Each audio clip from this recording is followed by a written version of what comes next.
इस news channel पर जो भी वक्ता ने कहा वो उसकी अपनी राय है जिसकी पुष्टि नेशन चैनल में आपका हार्दिक स्वागत है। आज हम जंतर मंतर पर आप देख रहे हैं कि एनपीएस गो बैक और ओल्ड पेंशन की मांग को लेकर यहाँ लगातार 8 तारीख से धरना प्रदर्शन चल रहा है और यहाँ पूरे देश के अंदर त्राई में हमारे बीच में है मैडम क्या नाम है? यहाँ हजीजा जी सोनिया हजीजा जी, आप लोग लगातार मांग कर रहे हैं। आपने रामलीला मैदान को भी भरा, आपने पूरे देश के अंदर हड़ताल की, लेकिन सरकार की कानों पे जू नहीं रेंग रही है। तो इसका मतलब ये तो नहीं कि हम लोग चुप बैठ जाएंगे जी। और हमारे संगठन को विश्वास है और हमें अपने संगठन पर विश्वास है कि हमने आज तक जो भी मांग रखी और अपने महामंत्री जी के संघर्ष करते हुए जब हम उनके साथ रहे हैं तो हमने हर मांग को पूरा होते हुए देखा है और हमें पूरा विश्वास है कि ये भी हो के रहेगी, ओपीएस आके रहेगी। सोनिया जी, सरकार ये कह रही है कि आपके नेता और आप जैसे पढ़े लिखे लोग एनपीएस को पढ़ा नहीं है, और पढ़ा नहीं है तो आप यहाँ जंतर मंतर में बैठे हैं, क्योंकि एनपीएस तो बहुत फायदेमंद है। ये तो सब जैसे आपने इतना अगर यहाँ सुना होगा, सब लोग बोल रहे हैं ये सरकार का एक लॉलीपॉप है, तो सरकार तो आजकल अपने ही मुद्दे में चल रही है, अपने फायदे का ही सोच रही है। यहाँ पर अगर आपको पता है कि अभी कितने बेचारे जो एनपीएस के भोगी जो हैं उनको हाथ में क्या मिल रहा है, कुछ एकदम लॉलीपॉप है। हम लोग को पता है ना, हमारे आने वाला जो फ्यूचर है, हमारे बच्चे हमारी सेवा करेंगे, हमको देखेंगे, क्योंकि हमारे पर आगे वो भी डिपेंड कर सकते हैं। मगर ये जो एनपीएस वाले बच्चे हैं इनका तो हमें नहीं पता, इनका फ्यूचर तो बिल्कुल ही अंधकार में नजर आता है। ये सब उनकी सरकार की अपनी मानी जो भी वो कहते रहे, हम लोग नहीं मानते कि ये बिल्कुल फायदेमंद है। ये बिल्कुल उनकी अपनी सोच है, हमारी सोच में ये बिल्कुल यूजलेस है और हमारे को मालूम है ओपीएस ही एक तरह से फायदेमंद चीज़ है जो आगे आने वाला भविष्य हम लोग का साकार रखेगी। हम लोग को आने वाला जो बुढ़ापा है वो हमारा सिक्योर रहेगा, वो ओपीएस ही रख सकते हैं। तो क्या नुकसान है मैडम इसका एनपीएस से आप लोगों को? आप लोग नहीं चाहते हैं कि जो कर्मचारी हैं या और लोग हैं उनके यहाँ भी चूल्हा जले, 2 टाइम की रोटी बने? तो आप क्या सोच रहे हैं, एनपीएस से उनका चूल्हा जलता रहेगा आगे आने वाले समय में? जब एनपी आपको भी पता है स्टॉक मार्केट का क्या हाल होता है, कभी ऊपर कभी नीचे कभी क्या। तो अगर ओपीएस होगा तो आपको पता है कि एक फिक्स्ड हमारी इनकम है जो हमारे हर मंथ मिलेगी। तो और आने वाले समय में, चाहे वो आपने देखा होगा कोविड के समय में भी प्राइवेट इंस्टीट्यूशन वाले, जो प्राइवेट नौकरियों वाले जो लाखों रुपए कमा रहे थे, वो बेचारे खाने को मुहताज हो गए। मगर हमारे सरकार के जो भी अगर पेंशनर भी थे वो अपने प्राइवेट वाले बच्चों को भी चलवा रहे थे, उनकी बदौलत उनके घर चल रहे थे। तो आप क्या सोच रहे हैं, ये स्टॉक मार्केट के बहाने से उनको क्या दिखा रहे हैं कि आज ऊपर है तो कल नीचे नहीं होगा, तो उनका क्या हाल होगा, ये आप सोच सकते हैं। सोनिया जी, सरकार ये कह रही है कि हम अगर पेंशन देते हैं, पुरानी पेंशन देते हैं, तो देश पे आर्थिक वजन पड़ेगा, बहुत आर्थिक वजन पड़ेगा, जिससे देश दिवालिया भी हो सकता है।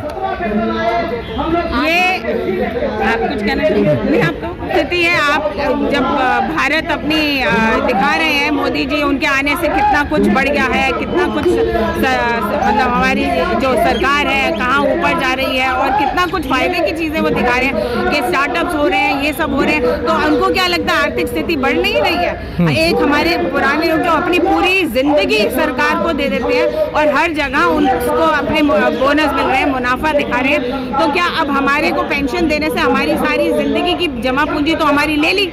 अब जब देने का समय आएगा तो उनको उनकी आर्थिक व्यवस्था खराब होती दिखाई दे रही है। ये तो फिर सरकारी नौकरी में लोग आना चाहिए। आप क्या नाम है आपका? नीलम गुप्ता। रेल कमा कर देती है सरकार को, लेकिन उसके बावजूद भी आज रेल की महिला और रेल कर्मचारी जंतर मंतर पे सरकार से गुहार लगा रहे हैं कि ओल्ड पेंशन दी जाए। क्या लगता है सरकार देगी आपको? हाँ, अगर हमारी महिलाएं आगे आए और यूथ आगे आए और हमारा संघर्ष जारी रहे। आज देखो जैसे सूरज निकलता है, सूरज की लालिमा धीरे धीरे होती है ना। आज हमारा 4था दिन है यहाँ पर भूखहड़ताल पे। तो अगर चाहे तो रेल बहुत बड़ा है, तो हम चाहे तो ले सकते हैं और हमें विश्वास है हम लेके ही रहेंगे। ऐसे ही इतना विशाल रामलीला ग्राउंड पे नहीं हुआ, तो तो ये हमारा अधिकार है, हम अपना अधिकार मांग रहे हैं, भीख नहीं मांग रहे सरकार। लेकिन मैडम मोदी जी ने जब नोटबंदी की थी, जब पीछे नहीं हटे, जीएसटी लागू की उसमें पीछे नहीं हटे, 3 तलाक में पीछे नहीं हटे, 370 नहीं हटे, तो क्या लगता है कि मोदी जी आपको पेंशन दे देंगे? हाँ है? आप ये कह रहे हो ना कि वो येस बैंक जब डूबा था हाँ। तब नरेंद्र मोदी जी ने क्या किया था, प्राइवेट कंपनियों के साथ है वो, उनसे पैसा लेके यहाँ पर हमारा टैक्स का पैसे से उन्होंने भरा था। हमारा जो टैक्स का पैसा आ रहा है वो कहाँ लगाया जा रहा है, किसी को इन्फॉर्म किया जा रहा है या नहीं किया जा रहा। और जब हमारी ये मंत्री लोग 6-6 महीने काम करने के बावजूद 3-3 पेंशन लेते हैं, तो हमारे गरीब लोगों का, मजदूरों का, श्रमिक का पैसा क्यों मारा जा रहा है? मैडम जी कह रही हैं कि जो देश के जो मंत्री हैं या सांसद हैं वो एक साथ 5-5, 6-6, 7-7 पेंशन ले रहे हैं, लेकिन उनके पास तो खर्चे ज़्यादा होते हैं ना मैडम। आम पब्लिक को चाय पिलानी होती है, आम जनता को चाय पिलानी होती है, उनके घर के ब्याह शादी भी देखनी पड़ती है, तो उनके लिए तो ज़रूरी है ना। आप तो लग रहा है कि सरकार के पक्ष में है, जो आप इतना सरकार की ही दावेदारी करे जा रहे हैं। हमारे पैसों से ही होता है वो सब कुछ। उनको ये खिलाना होता है, उनको आपको ये तो इतना तो पता ही है, हर चीज के भत्ते बने हुए हैं उनके। उनकी जो आमदनी है वो तो अलग ही होती है, जो पेंशन है वो अलग होती है, और जब वो जहाँ पे भी बैठे होते हैं उस ऑफिस का हर भत्ता अलग होता है। जितना उनको जरूरत नहीं होती उससे भी कई गुना ज्यादा उनका भत्ता होता है। तो सिर्फ सरकार की जो श्रमिक हैं, जो सरकारी लोग हैं, उनकी पेंशन से उनका घर नहीं चले। इनको लोगों को दिखाने के लिए, जनता को खिलाने, अपने वोट लेने के लिए उनको चाय पिलाना ज्यादा जरूरी लग रहा है। हमारा मानना तो नहीं है वैसा।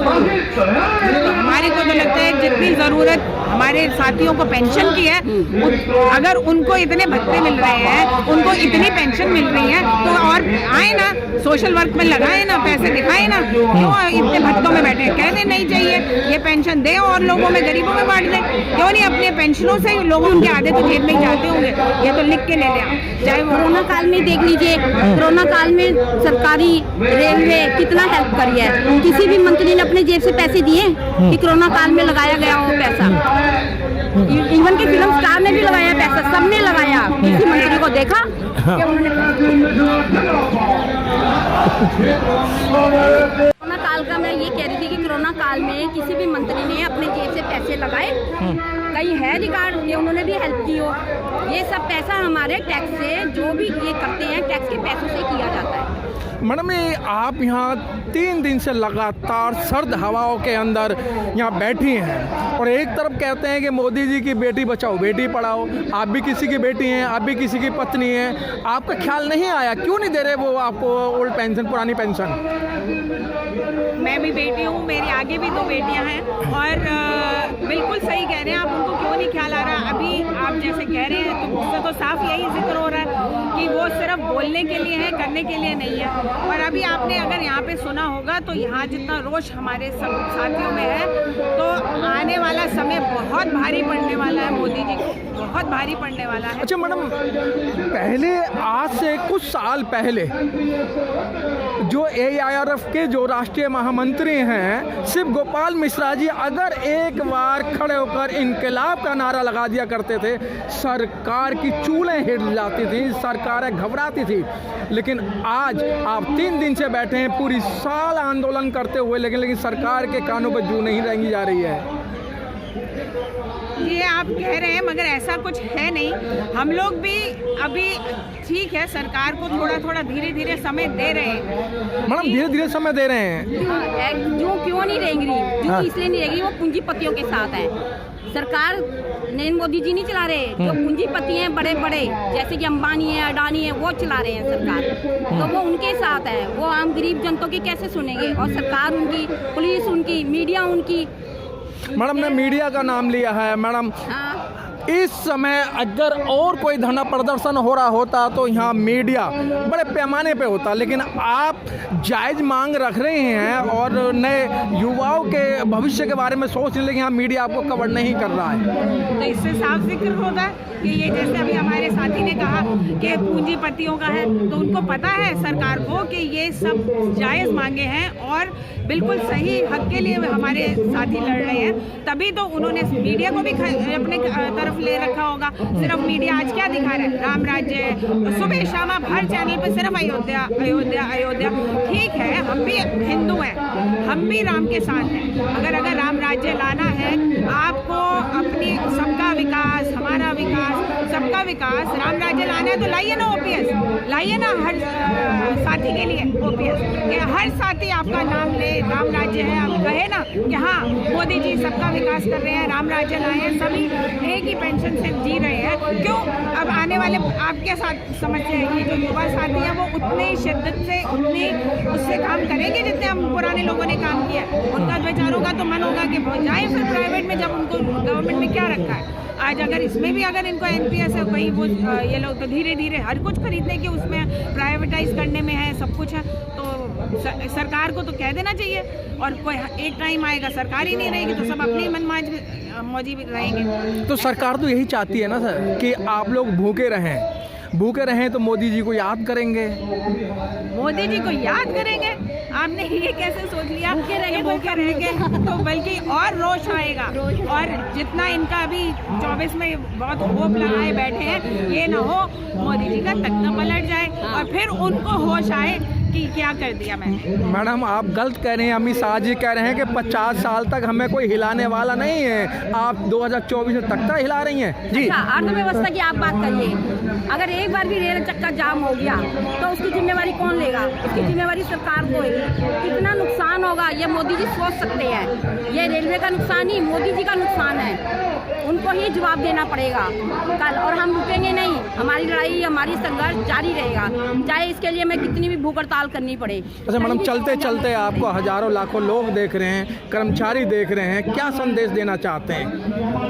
हमारा यही संदेश है सबके लिए कि हम अपने संगठन के साथ हैं और सभी से यही है कि आप जो है अपने अपने संगठन, आज पूरे भारत में हर जो संस्था है एनपीएस से लड़ाई लड़ रही है और ओपीएस को लाने की, बहाल करने की बात रख रही है। तो सभी से यही संदेश है, हम लोग तो ओपीएस में हैं, हम आपके युवा के सबका भला सोचते हुए यही कहेंगे, सब ओपीएस की बहाल के लिए अपना साथ दें और इस संघर्ष को जीत के रहें। बहुत बहुत धन्यवाद मैडम।